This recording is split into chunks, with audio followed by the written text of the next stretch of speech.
This video is brought to you by Skillshare, but more on that in a moment. Hello and welcome to another Legacy tier list video. I'm Vince, also known as PleasantKenobi on the internet. I'm the greatest beard in esports entertainment, the most milkable man, and I also have a bit of a potty mouth, so if you don't like swear words, you can If you like Commander and you like to get hurt with the power of words, you're gonna like this video. I've done a couple of these on the channel before. You can check those out in the links in the description below and in the I button, which is in one of these corners, but I never remember which one. The video goes a little bit like this. I've got 30 or 31 commanders here. I'm gonna put them into a tier list. We have S for the godlike tier, we have A, we have B, we have C for coward, and we of course have D for dog shit. Now you might be wondering what it is that I do to decide whether a card goes into the S tier or the D tier. Well, basically it's judged entirely upon my own opinion. And my opinion is gospel. I'm a content creator. If you are easily upset or offended by me making generalizations about you as a player based upon the command that you play, I recommend you turn away now. No, literally, just go elsewhere. Stop watching the video. Fuck off. I've grabbed these commanders, these popular commanders from EDH Rec. We've done the top 30. We've done the next 30. We've done the next 30. This is the next 30. This is probably the last one.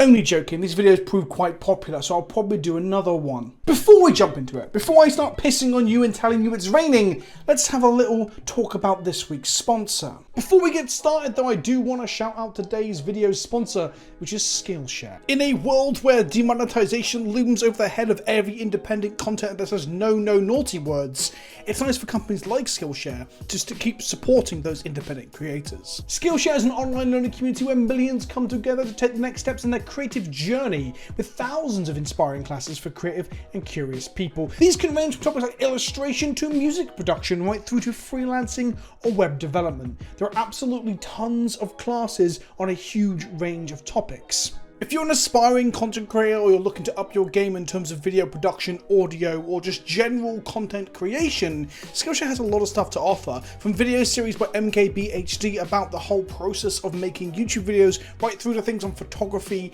videography, and sound. If you want to get involved with a curated learning experience that is completely ad-free, then check out the link in the description of this video. The first 1,000 of my subscribers to click the link in the description will get a free trial of premium membership, so you too can explore those next steps to level up your creative projects. The link for Skillshare is down in the description below. The first 1,000 of my subscribers to click the link will get a free trial of premium Skillshare, and the cost with an annual membership is less than $10 a month, less than the cost of a collector booster pack. Link in the description below. First up on the chopping block in the court of public opinion, and by public opinion I mean just mine, because the only one that matters, is Lysa. Lysa is the missing fourth angel, the fourth member of the Powerpuff Girls, if you will, from the original Interstellar block. We had Sagado in white-green, we had Bruna in blue-white, and of course we had Gisela in red-white, with black-white being the only colour pairing without a sister, and she was also mentioned in a piece of lore, one of the Mothership stories, a little while back as well. So we finally have her, and she's kind of taxi. Rather than pay 2 for each previous time you've cast her, you can pay 2 life instead. She's flying on life things, she gets your life back. Whenever a player casts a spell, they lose 2 life. She's probably my least favourite of the Powerpuff Girls. Mainly because I kind of like the fact that there were just 3 of them and they were the Powerpuff Girls. And that's not even part of the game or the mechanic, I just kind of like that. But zapping people is cool, so we're going to put Lysa... I'm going to put her at A. Fenax likes Big Mill and he cannot lie. He gives creatures you control the ability to tap and target player puts the top X card of their library into the bin, where X is that creature's toughness. He is the black-blue member of the original, the OG Theros God Cycle, and honestly he's one of my preferred ones in Commander because he has such a unique angle to him. He doesn't require you to have walls in play, which some of the other sort of big booty commanders do care about, like Doran and Arcades, so I'm going to put him firmly in A. I don't think... Actually, no, fuck it. He can go in S. I don't think Mill is a top tier power level sort of option in Commander, but I do think it's fun and interesting, even if it's not the most powerful thing you can do. Next up, we have the red-green god of the original cycle. It's actually where Xenagos had sort of like aspired to godhood through... I don't know why I'm focusing on the story. Story's for fucking nerds. Xenagos buffs the power and toughness and gives haste of a creature, which is a powerful effect, but come on, red-green, stop being so fucking boring. On putting him at the bottom of B tier. He's almost coward tier, but he's not good enough to make me too upset. I know I've said in a previous video, I'm not here to yuck anyone's yum, and I appreciate you whether you're a furry or a cat boy or a cat girl or whatever. However, I have no idea what Marisi Breaker of the Coil does, and I think it's just too late to read it. Because looking at the art, I don't want it to awaken something in me. Okay, I read it and it has the word goad on it. D. Merfolk are just shit goblins, and elves are just merfolk for people who can't swim. Azuri, Renegade Leader, is probably the de facto go-to big boy elf commander. He's got an overrun strap to his body, so he's got a wink on there. I kind of think he's boring, even if he is very powerful, so I'm going to stick him in the C tier. Get in there, you fucking elf twat. Then we've got Azuri, Claw of Progress, which is like Azuri if he was Phyrexian, so that's cool. I wonder if he's getting the Phyrexian creature type on his, on the new Gatherer. Let's have a look on Scryfall here. Nope, no Phyrexian creature type, even though he's been completed. That's weird. Whenever a creature of power 2 or less enters the battlefield, get experience counters. When you go to combat, yada yada, put counters on things. Honestly, this guy is like Azuri, but with no elf payoff and more boring. I quite like the experience mechanic too, but this might be one of my least favourites of them. D tier. Go on, get in there, you shit. Carador is the hot shit. It's called the Ghost Chieftain, but there's multiple characters in the art, and I've always thought it was like a council of people. I've just realised it's not, it's the centaur in the middle, hence the centaur spirit bit. Today I learnt and I hit my microphone. It costs 1 less for each creature in your bin. You can cast 1 creature in your turn per turn out of the bin, and you get cast triggers as well. I love Carador. It's fair, it's a good colour combination for what it's doing. It's like the OG Abzan Graveyard Commander. I'm going to put Carador in S tier. It's flavourful. He's a Ghost Chieftain. Of course he's going to be good at bringing back the ghosts of dead bodies. He's also probably one of my favourite self-mill commanders too. I think self-mill is very powerful. I mentioned earlier how mill isn't that powerful, because the reason it's not that powerful is because you normally enable your opponent's graveyard shit, and Carador is proof of that. Emry is part of Wizards' ongoing thing to give Merfolk as a tribe to random good creatures. Here we have Emry with it, like we had Trinian with it before. Now I know it's meant to be a riff on Lady of the Lake, but look, I don't give a shit about your Disney Throne of Eldraine shit, okay? That's probably too harsh. I actually do. It was the set that I got to go and play at the pre-release, and I quite like Throne in spite of the incredibly power-crept design, but let's not be too honest here, Vince. I'm meant to be fucking roasting. Emry is going to be, as a commander, I don't want to think too much about her like playability and legacy and stuff, where I quite like her. I'm going to put her in B. Above Xenagos, because Xenagos is boring. At least Emry, again, self-mills, enables herself, asks you to do interesting things. I think that's alright. Slimefoot is probably one of the greatest commanders ever played. I think the people that play him tend to be gentlemen, scholars, wonderful people. I just can't say enough about how great Slimefoot is. I mean, look at the art. Slimefoot has got this, like, sophisticated cane. He's got a hat on. Is that a hat or is that part of his head? I'm not sure, but he's pointing to his little fellas and he's like, look at my little friends. And I'm like, cool. He's got an Aristocrat style about him where he pings people as you sack tokens. He makes tokens himself, of course, as well. And being one of the uncommon Dominaria legends, those tended to be interesting with what they did and what they suggest you should do without being broken. I love Slimefoot. I absolutely love him. He's one of the first commanders I made for Dominaria. I think I made Slimefoot before I made Tachova. S tier. I cannot put the fungal boy. Do you know what the lore of this guy is? I know I said stories for cowards, and I don't know why it's coming up more in this selection of all the commanders and the other ones, but Slimefoot was like a mushroom on the Weatherlight that was just became sentient and grew over time. It might have been to do with Teferi's Time Water. I really am not a lore channel, am I? Rune is a flicker-based commander, a 4/4 with Vigilance and Trample. He is a Rhino, so that already puts him up in my estimation. 2 mana and tapped X1 of target creature, return that card to the battlefield on its owner's control at the beginning of the next end step. So the important thing about Rune is that he can flicker other people's stuff, and he can flicker Flicker Wisp from end of turn to take something out for an entire turn cycle. Basically, Rune and Flicker Wisp are like best buddies. I love Flicker. It's probably one of my favourite mechanical things to do in Commander. The reason I don't play a lot of Rune is because he was like outdone by Brago, for example. Because Rune is incredibly fair, to the point that he's not actually that good. I'm going to put my beautiful, flickery Rhino boy into A tier. I love him.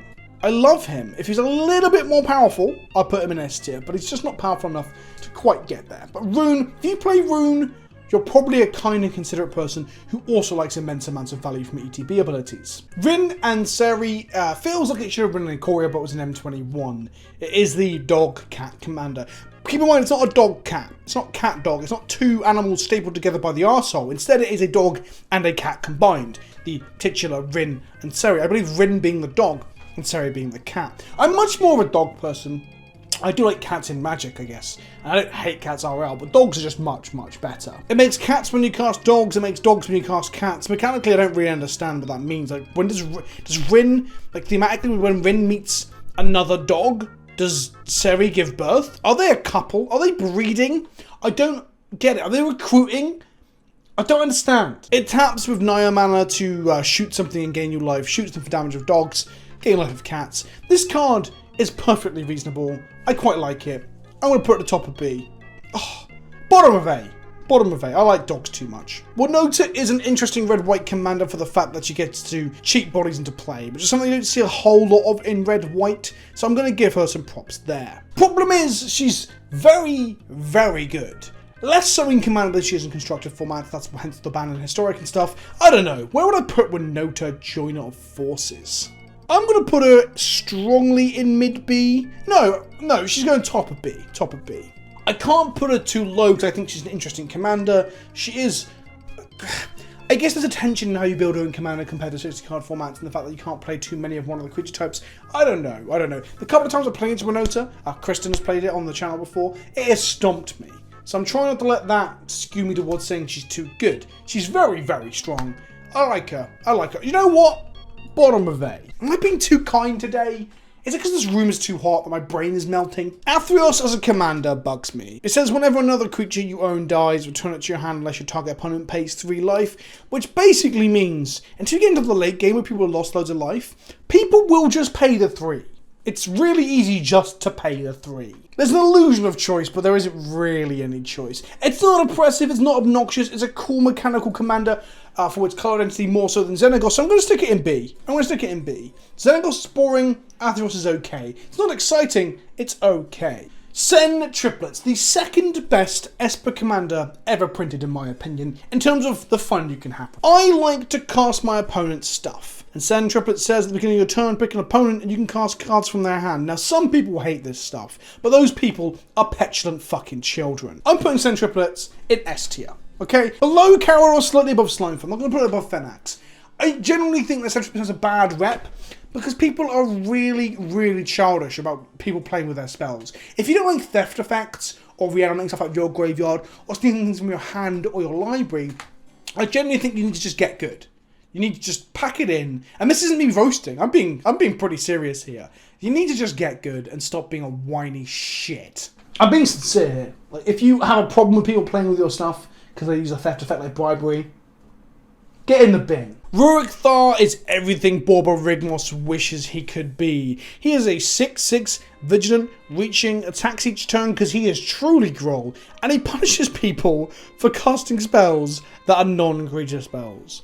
It's not big, it's not clever, but it is more unique than, say, Xenagos, for example. When someone sits down with Rurik Thar at a table, they are making a declaration that they're going to ramp and they're going to hate everybody with like a righteous fury unless those people are playing creature-based decks. And I can respect that. I think that's admirable. Rurik Thar goes at the top of B. Obeka is a Grixis-coloured ogre wizard. Already, I'm interested. She's smashing a mirror with her fist because she's a badass, and she ends the turn of the player whose turn it is now, if they want you to. And her flavor text is also directly to the point. I love the simplicity of the design of this. It's also not oppressive. If it just ended turns full stop, that would be redonkulous, and I'm glad that doesn't exist. But the fact like someone could be countering one of your spells with an effect that steals it, for example, there could be a steal effect on the stack. It could be lethal on the stack, and she can stop it too, because when you end the turn, you exile everything on the stack. I think it's a really interesting piece of political design in a part of the colour pie where it doesn't feel out of place. Like chronomancy, that can be political in Grixis. Whew! I'm not kidding, I think it's one of my favourite designs from Commander Legends. S tier. S tier. I'm going to put it above Sen Triplets, below Caradol, because I fucking love Caradol. I get this feeling that Prosh is kind of hated, primarily because he combos very, very well with Food Chain. Once you remove Food Chain from the equation, he becomes a really interesting Jund commander, because Jund tokens is a fun archetype, and Prosh, obviously being a reference back to the Kurt Keep stuff, he enabled a lot of the Devour stuff from OG Junds like Mechanical Identity. I think Prosh is a very, very cool Magic card. I think people should have a bad taste in their mouth because he just happens to combo quite well with Food Chain. Bottom of A for Prosh. I think I'm being very soft on cards this turn, but I think this video we just happen to be stumbling across cards that I think are very, very cool. Esper is the enchantment planeswalker that untaps an enchantment opponent you control, so a land, for example. It can create a white aura token that can be attached to things to add a mask. And her ultimate is, well, it's some sort of reanimating non-aura enchantment shit. She's not really that powerful. It's cool that there is a planeswalker commander that exists, that plays in the space of enchantments. In some ways, she just feels like the go-to Bant enchantment commander if you don't want to play the Merfolk that gets bigger. So, yeah, I guess. I'm going to put her at the top of C. I don't hate her, but I don't find her interesting. She doesn't get me excited to read her. I never think, oh, I'm looking forward to playing that commander. I think she's kind of boring, actually. You know what? I'm going to put her in D tier. I think she's actually fucking dull. It's like the most pedestrian enchantment commander going. The fact that it's a planeswalker makes it even more boring. Now, this is the kind of elf commander that I'm talking about. I don't like elves that much in general, but if I'm going to be playing elves, I think token spam might be a bit more fun than I'm going to overrun you. Now, I would obviously play Azuri in a token elf deck anyway, but I think that Reese is cooler than Azuri by a big margin. I'm going to put Reese in the mid-B tier. I think I had a Reese deck once upon a time, and it was okay. I don't think I played with it much, because again, just spamming out elves isn't my kind of magic. Bear Commander, popularized pretty much exclusively by Graham Stark of Loading Ready 1 on the Command Zone. I'm into bears. I've played Bear Force Chaos on 1 in Legacy. I'm going to put the Bear Commander at the bottom of A. I should put it in B for... Oh, fuck it. I'll put it in B for Bear, alright? I'm not going to avoid that kind of pun. Crofix is a boring commander that simply serves to remind us that Prophet of Crofix once existed, and we all shed a tear every time we remember. I'm going to put it at the bottom of C. It's boring as shit. Usually, red-black is my least favourite colour combination in all of Magic, because it's normally all about being aggressive while sacrificing your own board presence, and I don't like that shit. However, Chain of Nightmare Adept says discard a card and you may cast creature spells from your graveyard this turn. You're going to deactivate it once per turn. You're going to cast one thing, but wowza. The fact that it gives them haste as well, this guy is like true value town red-black. Top of B. File Smasher the Fierce is very much a CEDH style commander. It's aggressive, it's efficiently costed, it's a relevant creature type, yada yada yada. And CEDH is just commander players that are too scared to play Legacy. I like File Smasher, I have a deck built for him, but he's C tier. Let's put him there for cowards, cowardice, CEDH. Coward EDH. Kumena is one of the more interesting Merfolk commanders because, well, they have 3 activated abilities. But honestly, there's so much text on a 3 mana, 2 color Merfolk creature. It's kind of obnoxious. Bottom of B. It's the kind of Merfolk commander that I would play because I'm obnoxious, but I'm not keen on it. When I talked about Winota, I mentioned how White-Red's color identity can be pretty fucking boring. So to see them explore new space with it is exciting, and Osgear is one of those things. A Vigilant 4/4 for 4 mana, he can sacrifice artifacts to pump creatures, but more importantly, for X and tap, he can exile an artifact with a mana cost of X or less from your graveyard, and you create 2 copies of the exile card. Obviously, this is going to be activated at sorcery speed, because I don't want to make red white as good as blue-green. That would be ludicrous. Copying anything from Mishra's Baubles for card advantage to Wormcoils for the lulz, this is a cool and interesting card. Bottom of A tier. I'm not in a mad rush to play with it, even though I've recently built it on stream. Mainly because I think that... I don't know. I'm a bit tired of artifact decks, I think, because I play so much Teshar. Maybe Teshar has poisoned the well for me. Veyran, Voice of Duality is a 3 mana 2/2 Efreet Wizard. Whenever you cast or copy a spell, so Magecraft gets +1/+1 to end of turn. If cast or copying an instant spell or sorcery spell triggers ability of an opponent you control, you get to trigger it again. So like it like doubles prowess and stuff. How this is even in the top 200 commanders of all time, I don't know. I'm putting it in D because I'm already bored of talking about it. Karametra, it's just Elishnor in disguise. She was in one of the other videos. Turns out she's in this one because she's got less popular. I'm not gonna say it was my video that made it less popular, but it could have been. Elish Norn in disguise, bottom of C. Get out of here. Look at her hat. That's Elish Norn. Original Rakdos sucked, and the third iteration was funny, but the middle one is the best of the three. Lord of Riots reduces the cost of creature spells you want to cast. He requires you to hit your opponent before casting him, so it's got a bit of a downside. A Flample Love for 4 mana with a 6/6 body. Oh god, I'm feeling too generous. I'm going to put him in B. I'm going to put him in mid B above Emery. I think Rakdos Lord of Riots, if we weren't talking about Chainer, is probably one of the coolest of the red-black commanders, because it just doesn't feel like boring, aggro, and disruptive to your own board. If you like Rakdos, you should check out my video where I painted Rakdos. I'll be in the cards. Reaper King. One of the OG 5-color commanders. And by that I mean, when I started playing, there was only a handful. And this is one of the newer ones at the time. Reaper King alongside Sign of the Ur-Dragon. I like Reaper because it makes people cry. People get very upset when you write or replicate a Scarecrow with Reaper King in play. And I'm fine with that. Honestly, if it upsets casual EDH players, it's got this boy on board. Have you noticed that I'm just shitty towards casual and competitive players in these videos? It's just how you do it. You gotta fight both sides and sit in the middle. On Commander, not on actual political issues. That sucks. Reaper King is probably my favourite 5-color after Sign of the Ur-Dragon. At least he's not fucking Golos. I'm gonna put him in A tier, but the very bottom. Terrorand is mono blue, counterspell deck and make a Drake every time. And that makes people sad. But I also think it's kind of fucking boring. So it doesn't get the bump up that Reaper King gets. Fuck off, Terrorand. You can go in the bottom of D. No, you can go to the top of D. You're more exciting than, like, cat porn creature and enchantment boring planeswalker, but it's still pretty fucking boring. Saskia is a 4-color commander at the point where they were like, we need to print more 4-color commanders because it's a good way to sell product. The thing about Saskia that bugs me is I like the art, and I like this barbarian, like, woman leader who's like a bit like a Boudica-esque. But why does that then translate to being able to hit 2 people at once? It just doesn't grow. I don't just look at it and go, I get it. It just doesn't make any sense. At least the Reaper King entering the battlefield and blowing things up because he's a Scarecrow, that makes sense, because Scarecrows are famously volatile. I'm not a fan of aggressive commander in general. I like to play dirtily, or, well, I say this, Rafiq's one of my favourites of all time, but that's different.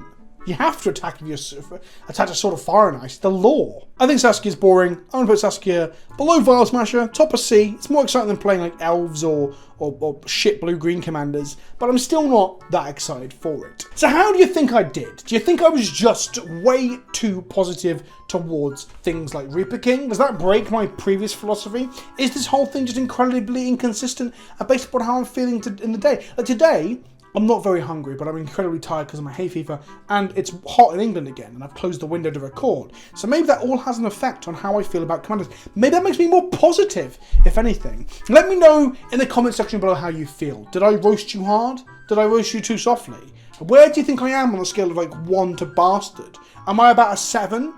What's a 7 on the scale of 1 to bastard? If bastard is Boris Johnson, am I about a David Cameron? No, I don't want to ever be compared to either of those massive twats. Thanks for watching. Smash that bell, don't forget to like and all that shit. Don't forget to subscribe. If you're looking to check out Skillshare, the link is in the description below. I'll be back throughout the rest of the week with more Magic the Gathering content, a little bit of Warhammer there, maybe some D&D coming up too if I can get the schedules to line up. And I'll see you all soon. Ta-ta for now.